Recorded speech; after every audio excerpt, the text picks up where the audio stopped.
See when you beat Hopkins, was Freddie Roach Hopkins' trainer? Yeah, Freddie Roach. So how does Enzo, your father, a musician, but then being able to compete with one of the greatest trainers of all time to then, because did he not use music notes as like for techniques for yourself, No, like 6 and 7 I don't know where they get punches that at a from. time? We just had our own style from young. It's hard to explain. We just evolved our style. You know, my dad, you know, we love Marvin Hagler, Sugar Ray Leonard, so he tried to blend them like both together. So like my dad is like, it wasn't just me, you know, he was obviously, he trained Gavin Reese from his gym to be world champion. Enzo Mack come to this gym, became world champion. Nathan Cleverly, to be honest, you know, he was from this gym. He's trained us as a kid, so he was a world champion. So it's no coincidence. He had such a tremendous energy, my dad. He had such an energy, but not just that. He just knew me. He was the best trainer in the world for me. He knew every style would be awkward. He knew Hopkins would be awkward for me. He knew he would be awkward. He knew me inside out. He's watched me thousands round sparring. I used to spar with my dad growing up. He could box a bit. You know, we used to spar together. And he knew it would be tough, that fight. But he was 100% confident, you know, that I would win. But he knew I'd have to work. He knew that Hopkins would spoil, go backwards, which I hate. I like people coming to me. I love to counter punch, to chase a fight. So after, you know, you go back to your corner after the first round, you're in Las Vegas, you fucking just got dropped. You're thinking, shit, I'm 2 rounds down already. It's fucking, oh, and it was frustrating. I kept trying to throw punches, he kept holding on, it was just frustrating. Like I had so much more energy. It wasn't a hard fight. It was a frustrating fight. It wasn't hard. It's like I was fresh after 12 rounds. I didn't feel really tired, you know. But Hopkins, like, he's just an expert, you know. He's an all-time great, isn't he? You know, to be an all-time great. And I think, considering he was an old man when I boxed him, I think 6 years afterwards he won the world title at 50. So I think that win shows one of my best wins, if not the best wins, because you know he's an all-time great. You know, to get into America and beat an American in their own backyard, especially split decision. As soon as it says split decision, you must be thinking, "Fuck, I'm out. I've lost. I've got that loss to my name." But to win that is unbelievable again. So when you were going through that, were you fighting that 12th round thinking, this is my last round? All I was thinking was to just work. I think after 6 rounds, I felt I was on top. Because although it was a messy fight, I felt I was outworking him. You know, he was just trying to buy time. He was feigning low blows and pretending he got it in the fucking balls. And I was like, come on, get him. And so it just... nerve-wracking, you know what I mean? It was nerve-wracking, that. So when they say I knew, and it was like, yeah. So that was it, really. And I'll be honest, my last fight, I knew it was going to be my last fight. I spoke to Dad. We didn't say it to the press, but this is it now for me. I just felt this was it. You know, I was cutting corners going into my last fight. Against Roy Jones Jr. And my dad sensed it, you know.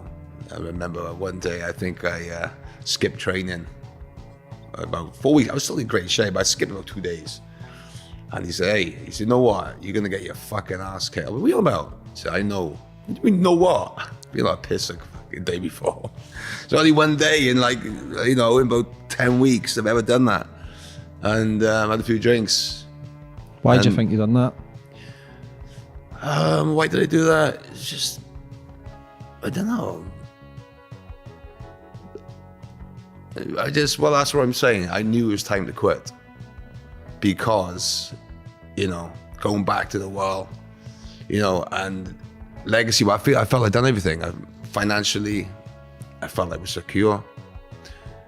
I beat Hopkins, you know, but then you go up there. Maybe it's your ego as well, you know. It's just like, you know, you got the trappings, you got the money now, you know, Sports Personality of the Year award, this, you know, and you're thinking, yeah, I don't know, it's God tests us all, doesn't he? So it was, I come back and Dad said, all you work for, you're gonna fucking get beat. I mean, what are you talking about? He just had a knack of knowing what to say and when to say it.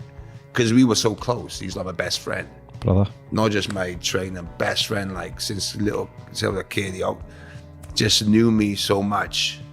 I knew how to make me tick. And trust me, we went and trained on the pads, and I smashed the pad because of what he said. And it was, bless him, man, bless him. How was that at Madison Square Garden, your last fight, Roy Jones? What's going through your mind? Did you feel mentally sharp going into that fight?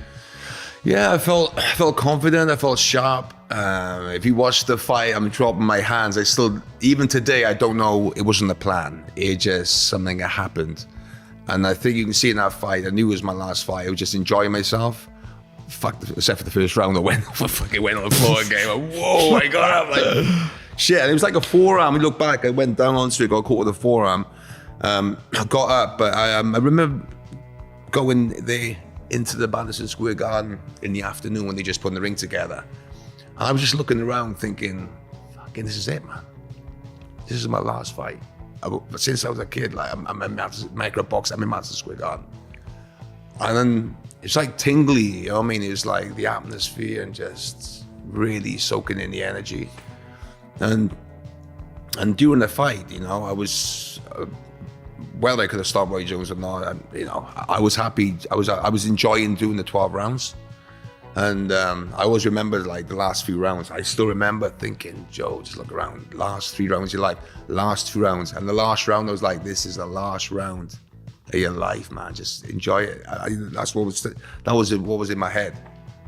And that was it. And after that fight, I knew that would be it. That would make a comeback. I wouldn't come back. People were saying, well, why didn't you just get the 50-0? You're like 3 off, making history.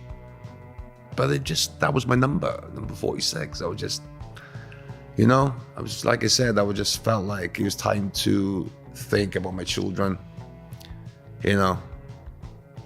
Maybe think about myself, you know what I mean? Because like I said, I was getting injured all the time. You're getting punched.